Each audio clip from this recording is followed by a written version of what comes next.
Let me ask you a question. If I followed you around for 30 days and I wrote down every promise that you made to yourself, something like, I'm going to start tomorrow, or I'm going to go to the gym today, or I'm going to wake up early tomorrow, or I'm going to finally start that business, or I'm going to start doing that habit. How many of those promises would actually happen? Because here's the part that most people don't really think about. Every time that you make a promise to yourself and you break it, your brain updates a belief about who you are. And that belief becomes something like, I'm somebody who doesn't follow through. And once that belief is instilled inside of your brain, discipline becomes almost impossible. Not because there's something wrong with you, not because you're lazy, but because your brain doesn't trust you anymore based off of all of the data in your past. And so most people think that discipline is about like willpower and motivation and grit. And you've got to force yourself, you've got to push yourself. Yeah, that can be part of discipline, but really discipline is psychological more than it's anything else. Like the deeper psychological mechanism behind it is something that's called self-consistency theory. And so there's a psychologist named Daryl Bem who proposed that humans infer who they are by watching their own behavior, as if you're a person looking from the outside and watching what you do. And so, in other words, your brain doesn't just decide who you are out of nowhere. It basically observes you. It observes everything that you do, everything that you say, everything that you don't do, and then it concludes who you must be. And so if you repeatedly watch yourself procrastinate and quit and delay and break commitments and not follow through and scroll when you should be building, your brain forms the identity of like, hey, this is just the type of person that I am. I am the type of person who says they're going to do amazing things, and then they find themselves scrolling on the couch instead. And once that identity forms, your identity of what you think you are, the craziest part about it is that your brain will actually try to protect it, which means when you look at discipline, discipline isn't really hard because like you're weak or because of who your parents were or because of the way that you raise. Discipline is hard because your brain is defending your current identity. Think about, like, I really want you to think about this. Discipline is hard because your brain is defending your current identity. It's trying to keep you in the exact same position. The reason why change is so hard is because your identity, like the deepest part of who you think you are, is trying to sabotage you. Not because it hates you, not because it wants you to fail, but because it's trying to preserve its perception of itself, your perception of you. And that's what self-sabotage really is. When someone says, oh, I want, you know what I do? I do really good in the beginning of the year, and I do my New Year's resolutions, and I write down my goals, and I do good for about 3 weeks, and then I fall off. The falling off is your identity actually sabotaging you to protect itself and to keep you in the exact same position. And we will be right back. Hey, I want to interrupt today's episode to tell you about my sponsor. It is me, myself. If you didn't know, I obviously have some coaching programs outside of the podcast to help you learn and grow and become a better version of yourself. Step-by-step programs and processes to help you become better in your life and create the life that you want. If you want to learn more about it, you can go to coachwithrob.com. Once again, coachwithrob.com. Check it out. And let's get back to the episode. And now back to the show. Listen, I know how it feels. You feel like you have two different people battling inside of your head, don't you? Like you feel like there's, I really want to be successful. I really want to grow. And then there's this other party that's like, yeah, but that's not who you are. And you're not good enough. And you used to, you failed so many times and you've had your heart broken and you're not good enough and you're a loser. And, and so what you think about is like, there's your conscious mind, which according to psychologists is about 5% of the actual cognitive energy that you use. Like, and that 5% of you wants a better life. It wants to make more money. It wants to get in shape. It wants to wake up earlier. It wants to have the tough conversations to build a better relationship. That's 5% of you though. And then you have your subconscious, which is where your identity lives. And once again, your identity is not who you truly are. It's what you think you are, who you think of yourself. And that lives in the 95%, the subconscious, which is rooted in old stories, in old patterns, in old habits, and it will fight to stay the same. And so if you're going to change your life, you've got to work really, really hard to change it, because you've got your 5% conscious mind battling the 95% unconscious or subconscious mind. And so what happens is when we can kind of get stuck in these loops, and this is why it's so important to start noticing your patterns and paying attention and taking different action, is because the loop that we typically get stuck in is we say we're going to do something, we don't do it, we break a promise to ourselves, and that turns into weaker self-trust. And that turns into a weaker identity that we don't want. And that turns into, because it's a weaker identity, less discipline. And less discipline turns into more broken promises down the road. And so it's like this self-fulfilling prophecy of what we think of ourselves is what we will actually keep creating. Like what you think of yourself in your head is what you will create in your life. And over time, this creates a psychological condition that's called learned helplessness. And so this was first discovered on studies on dogs. And so in the 1960s, they had these dogs that experienced repeated uncontrollable failure when they were trying to escape.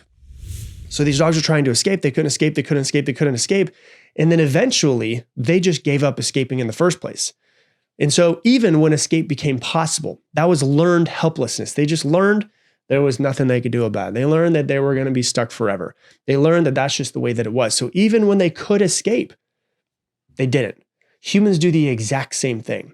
When you repeatedly fail to follow through, to change your life, to become the person that you say you're going to be, you repeatedly stop following through on your commitments. You stop believing that your actions matter. You stop believing that you can actually change, and you just think, well, I've tried so many times in the past, I'm just not gonna be able to change my life. Other people are lucky. I must not be one of those people. And you actually stop believing that you can change. You have this learned helplessness, and you're just going to stay there forever unless you change something. And that's when people say stuff like, oh, that's just who I am, or I'm not disciplined, or, I always struggle with consistency, or I've never been able to do those things. And so it must be for other people. Like those aren't personality traits. They're trained behaviors. They're trained beliefs about yourself. And now you're stuck in a loop where it's just so hard to break out of. And that's the loop that so many of us get stuck in. In real discipline, when you look at it, if I were to put it into one sentence, real discipline is your brain believes you when you say something, right? Like that's what we're really trying to get to. Most people are like, discipline is working hard and grit and force. And yeah, it can be categorized as that. But real discipline works when your brain believes you when you say you're going to do something. It believes you when you say you're going to work out. It believes you when you say you're going to build the business.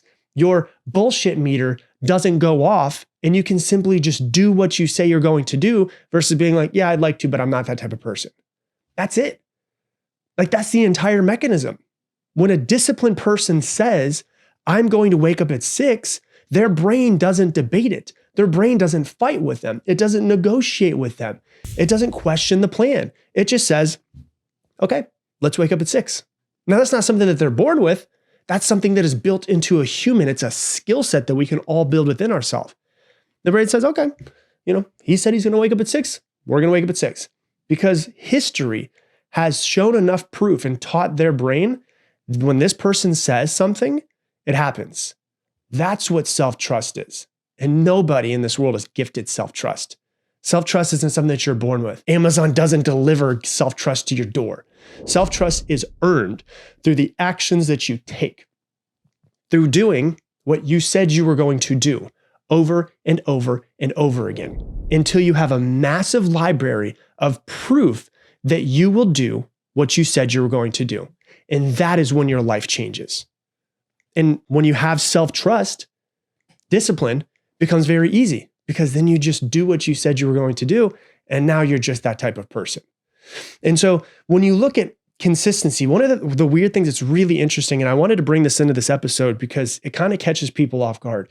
When you start to become consistent, when you start to change yourself for the better, not always, but sometimes people around you can act strange. They start acting kind of strangely, not because, your consistency is extreme, but because your consistency, you're working to become better, whether that be building a business or making more money or being happy or getting in shape, it exposes to other people that you're around how inconsistent they are. There's actually research on it. It's called the do-gooder degradation effect. And so when you look at it, it's a phenomenon where a person morally motivated behavior, like they're trying to become better, leads them to being perceived by other people negatively.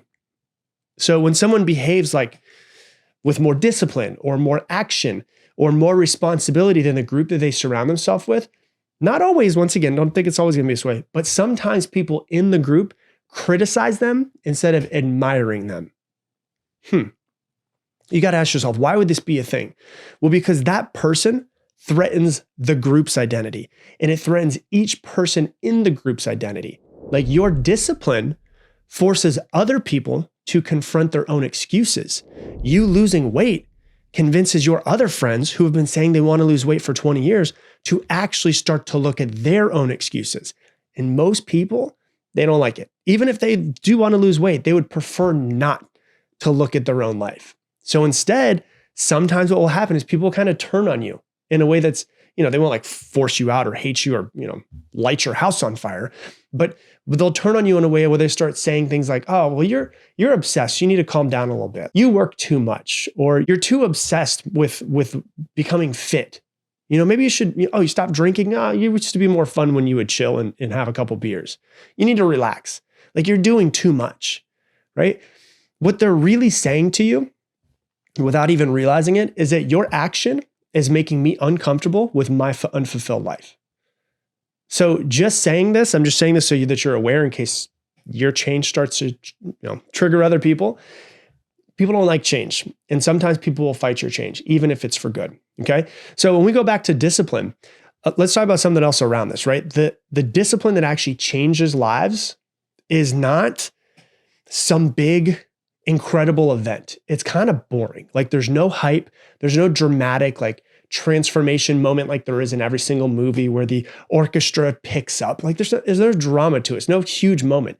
It's just like quiet consistency, and it's freaking boring every day of doing what you didn't want to do. Like today I hopped in the cold plunge for the 15th day in a row. There wasn't any applause. It's like I woke up, I was tired. Before I had my coffee, I was like, I don't want to get in the fucking cold plunge, but I'm going to.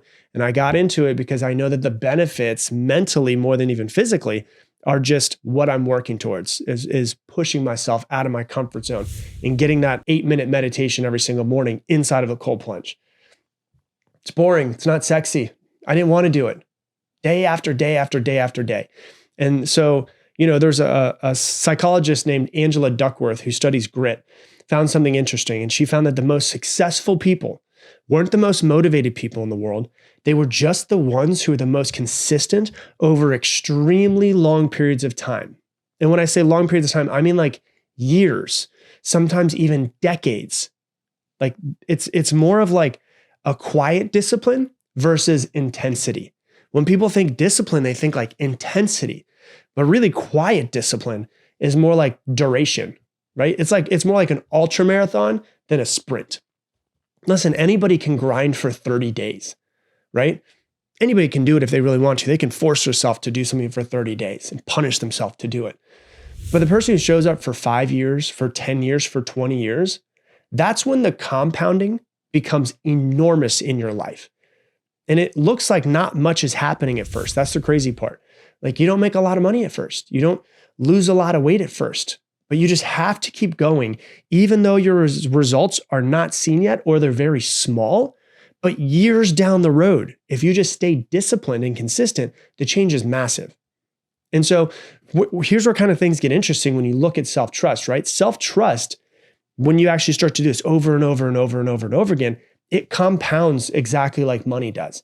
And so when you start keeping small promises to yourself, like the tiny promises, you just wake up when you say you're going to work out. You finish what you said you were going to finish. You just finish what you start. You do the workout that you plan. At first, nothing changes. It's just life is kind of the same, but now you're doing some different actions. But something like real subtle happens behind the scenes in your brain. Your brain, without you really even paying attention, starts updating a new identity. It starts thinking to itself like, oh, this is actually the person who does what they say they're going to do. Like this person actually follows through. This person actually shows up for themselves. In 6 months, 12 months, 18 months down the road, once that belief has formed, your brain starts helping you versus resisting you, which is what I talked about in the very beginning, is most of the time it's resistance. But if you take different action for a while, eventually your identity has to shift. 12 months, 16 months, 20 months down the road, whatever it might be, your brain, once it starts to shift and the identity shifts, it starts helping you instead of holding you back. And your motivation increases and your focus increases and your energy increases because now your brain starts to see the effort as worth it. It starts to see the proof of who you are becoming. And it doesn't feel like you're lying to yourself anymore by saying, I'm somebody who follows through. I'm someone who's consistent. I'm someone who is successful. Like it feels like you're actually the person that you have been trying to build yourself into becoming. And once that happens, when you start to see who you're becoming and your brain starts to see who you're becoming, that's when your identity starts to shift. And when you get really locked in on that, that's when it's like game over. You become a different person because now you're not resisting yourself anymore and you're taking the right action. So when you start to look at it, most people, what they do is they try to become too disciplined with they try to hit a home run immediately. I'm just trying to get some base hits. If I'm in your position, you're trying to become disciplined, right? They start too big. Like they say, I want to wake up at 5 a.m. every single day. I want to work out 7 days a week. I want to write a book this month, but they haven't built the identity infrastructure yet. And so what happens is they fail, and every failure damages self-trust even further. And so, when you look at, behavioral scientist BJ Fogg, he says that habits, you should start them extremely small, not because the action matters, but because the identity that you're signaling to yourself matters more than anything else. Every kept promise is evidence that the new identity is real. So think about it. Wouldn't you rather be consistent with small actions for a long time than be inconsistent with big actions? Because the consistency is actually what changes your identity over time. And as your identity changes over time, it becomes easier to take the action, which makes discipline basically just something that you do, right? That identity shift is more important than anything else here because those actions that you're taking are just a byproduct of the identity of who you actually are. And so when you start to look at it, what I really want you to focus on and understand is that you don't need your discipline to be extreme. You just need to be consistent, right? That's all you need to be. You need to be predictable. You need to be the person who shows up. You need to be the person who finishes. You need to be the person who follows through. You don't need any dramatic emotional speeches or to announce it to everybody else in the world. Just quiet execution is all that we're working on. That's what a good life is built on. So if you really want to become disciplined, there's one rule that I would adopt in your life. Never break a promise to yourself twice. You might slip up once. You're not going to be perfect. I promise you that. You might miss a day. You might miss a workout. You might fall off track, but never 2 days in a row.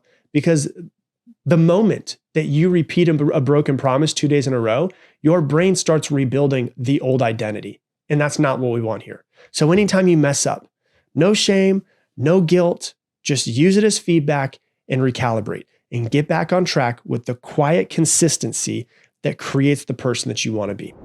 Hey, thanks so much for watching this video. Based off of what you've been watching recently, YouTube thinks you should watch this video right here. And to make sure that you never miss another video, click that subscribe button right there, and I'll see you on the next one.